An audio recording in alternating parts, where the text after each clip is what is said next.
एक शाम प्राची टीवी पर सीरियल देख रही होती है। तभी उसकी सास वहां आती है। अरे सीरियल में तो ऐसे मग्न है जैसे आज रात का खाना पड़ोसी आकर बनाएंगे। मुझे पता ही नहीं था आपने अपने बेटे की शादी पड़ोस में भी की हुई है। है? मतलब? मतलब इस घर में सारा काम बहू ही करती है। आप तो सिर्फ खर्राटे मारती हैं। अच्छा जी, फिलहाल तो तुम आराम फरमा रही हो, चलो जाओ, ये मेरे टीवी देखने का समय है। आहा, इसीलिए मुझे भगाया जा रहा है। सॉरी, अब तो बिल्कुल नहीं जाऊंगी।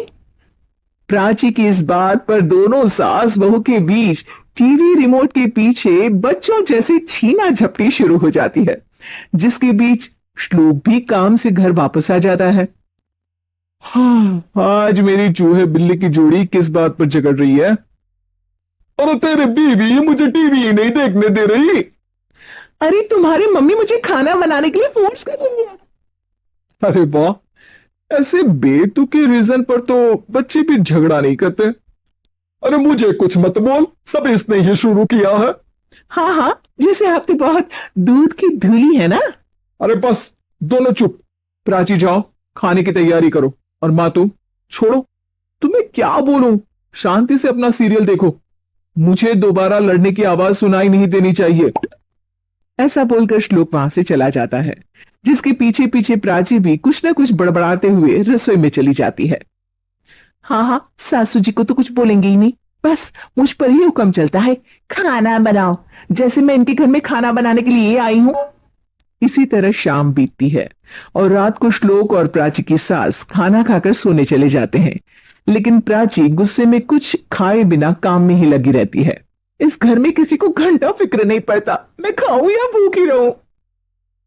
प्राची कुछ देर के लिए रसोई से बाहर जाती है और जैसे ही वापस आती है तो वहां दूध का भरा ग्लास देखकर हैरान रह जाती है। फिक्र पूरी है, बस दिखाना नहीं है।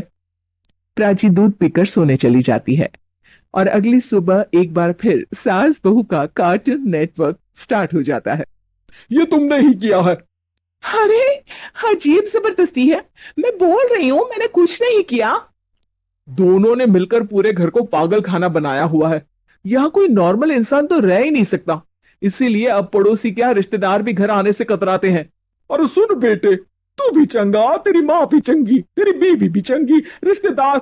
हाँ जी, आपको नहीं पता क्या, गंगाधर ही शक्तिमान है, रिश्तेदार ही। हाँ हाँ, बस समझ गया। कभी जानवरों जैसे लड़ेंगी तो कभी जुगलबंदी करेंगी।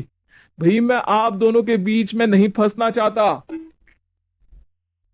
सास बहू की इस मन मौजी जोड़ी से परेशान होकर श्लोक अपना सिर खुजलाता वहां से चला जाता है। चलो, अब मैं भी कीर्तन में जा रही हूँ। इस पर जैसे ही सास कमरे में अपना पर्स लेने जाती है तो वहां नाश्ते की प्लेट रखी देख मुस्कुराने लगती है और नाश्ता करके घर से बाहर निकलते हुए कुछ पैसे टेबल पर रख जाती है, जिसके कुछ देर बाद सिलेंडर वाला घर आता है। ओ मोरी मैया, मैं सिलेंडर के बारे में तो बिल्कुल भूल ही गई थी। घर खर्च के सारे पैसे भी मम्मी के पास है और श्लोक से बोला तो उल्टा चार बात सुनाएंगे। प्राची ये सोच ही रही होती है कि अचानक उसका चेहरा चमक उठता है और वो घर में आकर इधर उधर देखने लगती है। तभी उसकी नजर टेबल पर रखे पैसों पर पड़ती है, जिन्हें वो सिलेंडर वाले को दे देती है। ये सब श्लोक देख लेता है। अच्छा बेटे, इतना बड़ा घोटाला, सबके सामने मैं तेरी दुश्मन और पीठ पीछे तेरी मेरी यारी। इस पर श्लोक एक प्लान बनाता है और शाम को सब एक साथ बैठे होने पर बोलने लगता है।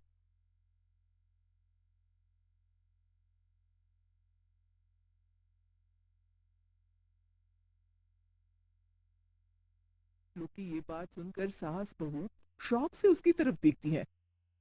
अरे ऐसे कैसे घर छोड़ाओगे, मुझे कहीं नहीं जाना। अरे तुमने बोला नहीं पर मैंने सुन लिया।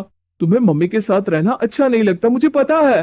अरे वो अरे, जब बहू खुद कुछ काम बोले तो वो तुझे सुनता नहीं, और अब जो इसने बोला ही नहीं वो तू समझ गया। जब उसे नहीं जाना तो फिर जबरदस्ती क्यों कर रहा है? अच्छा, फिर आपको मौसी के घर छोड़ाता हूँ। बस अब आप दोनों एक घर में एक छत के नीचे नहीं रह सकती। मैं इस टॉम एंड जेरी की जोड़ी को और नहीं झेल सकता। है? ऐसे कैसे नहीं रह सकते? तुम्हें इतनी दिक्कत है तो तुम्हारा बोरिया बिस्तर पैक कर देती हूँ, लेकिन मम्मी जी कहीं नहीं जाएंगी। बिल्कुल यही सुनना था मुझे। अगर दोनों में इतना ही प्यार है फिर हर वक्त ये लड़ाई का नाटक क्यों करती हो? देखा मैंने कैसे माँ किचन में दूध रखती है और तुम उनके लिए कमरे में नाश्ता रखती हो, और कैसे वो पहले ही तुम्हारी दिक्कत समझकर घर में पैसे रखकर बाहर जाती है।